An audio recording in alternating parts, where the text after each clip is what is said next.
हाय parents. आज की story. मुझे जाना है हाईवे तक और मुझे हाईवे का रास्ता नहीं पता। मैंने अगर किसी को रास्ता पूछा तो उन्होंने बोला कि मेरी कार को फॉलो करो और मैं तुम्हें सही रास्ते पर हाईवे पे पहुंचा दूंगा। तो मैंने उसको फॉलो करना शुरू कर दिया। कार बहुत तेज़ चल रही थी, मैं बहुत केयरफुली उसको फॉलो करने लगी। बीच में 2-3 और कारें आ गई और मेरा ध्यान बिल्कुल ऐसे था उसी कार पे फोकस। साथ में मेरे बच्चे बैठे थे, उन्होंने बोला मम्मा चिप्स चाहिए, मम्मा ये, मम्मा वो, सब बातें कर रहे हैं और मैं करके उनकी बात पे ध्यान नहीं दे पा रही, क्योंकि मेरा ध्यान है आगे वाली कार पर कि मैं उसको अगर एक भी टर्न मिस कर दिया तो मेरा रास्ता मैं खो जाऊंगी। मेरा ध्यान बिल्कुल उसके सामने है और बीच में 2-3 कारें और आ गई हैं, तो मैं बहुत कंफ्यूज हो जाऊंगी कि मुझे आगे कहाँ जाना है। तो जब मैं वहाँ पे पहुँच जाती हूँ देन मेरे को रिलीफ मिला कि मैं अपने रास्ते पे पहुँच गई। रास्ते में क्या हुआ मुझे कुछ नहीं पता। बच्चों ने क्या बातें की, सब आपस में क्या बातें कर रहे थे, गपशप कर रहे थे, मुझे कुछ नहीं पता। मेरा ध्यान तो कार पे था। सेम ऐसे ही जब बच्चे अपने फ़ोन पे होते हैं तो वो इतने एनग्रॉस्ड होते हैं, उनको कुछ नहीं पता। मम्मा कह रही है रोटी खा लो, मम्मा कह रही है उठ के कपड़े बदल लो, मम्मा कह रही है नहा लो उनको कुछ आइडिया ही नहीं होता, उनका फोकस ही नहीं है आसपास क्या हो रहा है। वो इतने एनग्रॉस्ड हैं खेलने में। इतने पुशअप्स अप डाउन उनके चल रहा होता है फ़ोन के साथ जो इनके दिमाग में भी वेव्स अप डाउन हो रही होती हैं जो हमें नज़र नहीं आती, बट वो कितनी इतनी प्रॉब्लम से गुज़रते हैं। जैसे कि मैंने एग्जांपल दिया, हमने भी अगर एक कार को फॉलो करना है तो कितने केमिकल रिएक्शंस हमारे अंदर होते हैं, एग्जाइटी, डर, फियर, सब चीज़ें हमारे अंदर चल रही होती हैं। वैसे ही बच्चे भी जब खेल रहे होते हैं तो उनके अंदर भी कितना stress, anxiety, fear of failure, ये सब चल रहा होता है और वो हमारी बात पे ध्यान नहीं देते। पर जब वो अपने डेस्टिनेशन पे पहुंचते हैं तो उन्हें पता ही नहीं होता कि मम्मी ने क्या क्या बोला। उनको अपने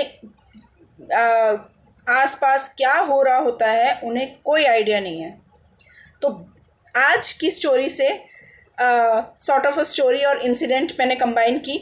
अगर ऐसा हो रहा है so that means so much is going on in your child's body. उसको ध्यान में रखें और देखें आप अपने बच्चे को किस तरह डिस्ट्रैक्ट कर सकते हैं।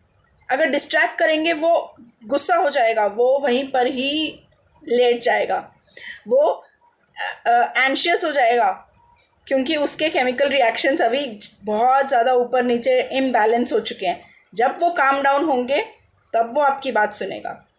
तो जब बच्चा एकदम वीडियो गेम से खेल कर आता है तो वो उसको सेटल डाउन होने दें, या तो उसको डिस्ट्रैक्ट कर दें इतनी ऐसी गेम्स के लिए जो बहुत ज़्यादा आपके इमोशंस के साथ खेल रही हैं। तो जब वो बच्चा खेल भी रहा है तो उसको थोड़ा सेटल डाउन होने दें, उसको समझें कि उसकी बॉडी में बहुत ज़्यादा उथल पुथल हो रही है और उसको काम डाउन होने दें। तब उसको कुछ बोलेंगे तो कुछ उसको समझ आएगा। सेकंड थिंग, जब ये सब चीज़ें हो रही होती हैं, बच्चे बहुत लंबे टाइम तक आजकल फ़ोन पे, लैपटॉप्स पे खेल रहे होते हैं, इससे उनके बॉडी के जो केमिकल्स घूम रहे हैं वो उनकी बॉडी में एक, जो हम बोलेंगे कि ब्लड प्रेशर, शुगर, ये सब प्रॉब्लम्स आती हैं बच्चे में, ये बहुत पहले आ जाती हैं क्योंकि उनको उनके जो हार्मोन्स हैं और जो उनके सेक्रीट्स हैं वो अपने आप को रेगुलाइज, मोनेटाइज नहीं कर पाती है बॉडी। इस वजह से लॉट ऑफ फ्लक्चुएशन जब होती है तो बच्चे में ऐसी प्रॉब्लम्स आने के जल्दी चांसेस हो जाते हैं। आजकल बच्चे में आप देख रहे हैं कितनी जल्दी बच्चे में जो ऐसी प्रॉब्लम्स आ रही हैं जो हम बहुत लेटर एज में शायद फेस करेंगे, हमें अभी भी नहीं है, बट बच्चों में आजकल जो 45 की एज में आ रही है वो 35 की एज में प्रॉब्लम्स आ रही हैं, जो 35 की एज में आ रही है वो 25 की एज में आ रही हैं। बच्चों में पेन्स शुरू हो गई हैं, बच्चों में आइज़ आइज़ में स्ट्रेस शुरू हो गया है, आइज़ में उनको रेडिश हो जाता है। So this is all because lot of screen time. इसके लिए एक बेसिक सी चीज़ बताती हूँ, स्क्रीन टाइम को भी रिड्यूस करने के लिए आइडिया बताती हूँ कि फ़ोन को आप अपने 10 फीट की दूर पर रखो। जब आप फ़ोन को उठा ही नहीं पाएंगे, जब आप एक्सेसिबल ही नहीं होंगे फ़ोन के साथ, तो फिर आप उठाएंगे कैसे? आपको आलस आ जाएगा, आप सोचेंगे चलो थोड़ी देर में उठा लेते हो, व्हाट्सएप की घंटी बजी है तो मुझे उठा के चेक करना है, चलो थोड़ी देर में कर लेता हूँ। तो जब फ़ोन जब आपके आइज़ के आसपास ही नहीं होंगे, एक कहावत है कि it is not in sight, it's not in your mind. So जब वो आपके माइंड में ही नहीं होगी, वो चीज़ आपकी साइट में ही भी नहीं होगी, तो वो आपके माइंड में भी नहीं होगी। सेम वे बच्चों के सामने फ़ोन, गैजेट्स सब रख दो, जब उनको नज़र ही नहीं आएंगी तो वो मांगेंगे भी नहीं। धीरे धीरे, अभी अगर उनको आदत पड़ चुकी है तो माँ बाप ने ही आदत डाली है, nobody is to be blamed. हम किसी और को नहीं बोलने जाएंगे, आदत हमारी डाली हुई है, हम ही सुधार सकते हैं। कोई थेरेपी, कोई काउंसलिंग, कुछ नहीं, आप खुद अपने बच्चे के लिए ये काम खुद कर सकते हैं। सेकंड थिंग इज़, हमें फ़ोन इतना अट्रैक्टिव क्यों लगता है? क्योंकि उसमें बहुत कलर्ड पिक्चर्स आती हैं, बहुत कलरफुल होता है, बहुत ही वाइब्रेंट चीज़ें आती रहती हैं, ये सब चीज़ें होती हैं जो बहुत अट्रैक्टिव लगती हैं। जब फ़ोन का कलर इतना अट्रैक्टिव होगा ही नहीं तो हमें अच्छा ही नहीं लगेगा, हमें बेरंग वाली चीज़ें अच्छी लगती हैं।